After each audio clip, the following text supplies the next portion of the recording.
Dire que la démission de Stéphane Roberti est une grosse surprise, ce serait vous mentir un petit peu. Ça fait tellement longtemps que le bourgmestre de Forêt était aux abonnés absents que s'accrocher à ce fauteuil de bourgmestre n'avait plus de sens. Pour Stéphane Roberti, comme pour les Forestois, la clarification était donc devenue indispensable.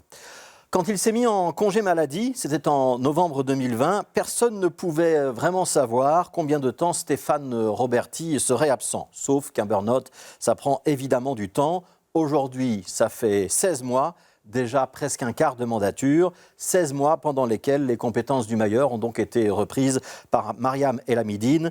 Céder le fauteuil de bourgmestre à celle qui assure la réalité du pouvoir, c'est de la pure logique. On peut même s'étonner qu'il ait fallu autant de temps pour mettre un terme à une situation qui était injuste sur le plan personnel, dysfonctionnelle sur le plan administratif et risquée d'un point de vue politique.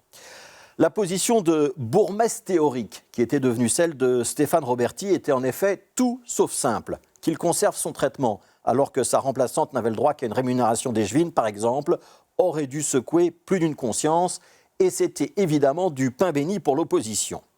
Alors entendons-nous, le fait que Stéphane Roberti se mette hors jeu pour raison de santé, c'est plus que respectable. Même un élu a le droit de se soigner quand c'est nécessaire. Mais la difficulté, c'est qu'être bourgmestre, ou parlementaire, ou ministre, ce n'est pas tout à fait un métier. Ces fonctions politiques ne sont que des délégations, limitées dans le temps, et quand on n'est plus en mesure de les assurer, c'est la représentation des électeurs qui vous ont confié ce mandat qui finit par en pâtir. Et ça peut durer 15 jours, mais sans doute pas 1 an et demi. Alors on tirera 2 leçons de cet épisode. La première, c'est qu'il est urgent de définir la procédure à suivre en cas de congé maladie d'un élu.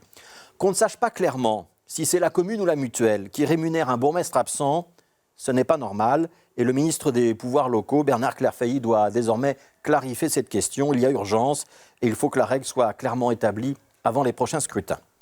Seconde conclusion, à ne jamais oublier, c'est que le poste d'élu local, ce n'est pas une sinécure pour bisounours.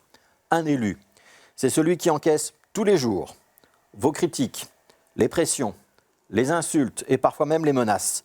On se lève tôt, on se couche tard et on n'est pas plus payé que bon nombre d'avocats, de chefs d'entreprise ou de hauts fonctionnaires. Il faut être solidement motivé et psychologiquement bien armé pour faire le job sans y laisser une part de sa santé mentale ou physique. Et ça, on n'est pas sûr que tous les candidats bourgmestres en soient toujours conscients.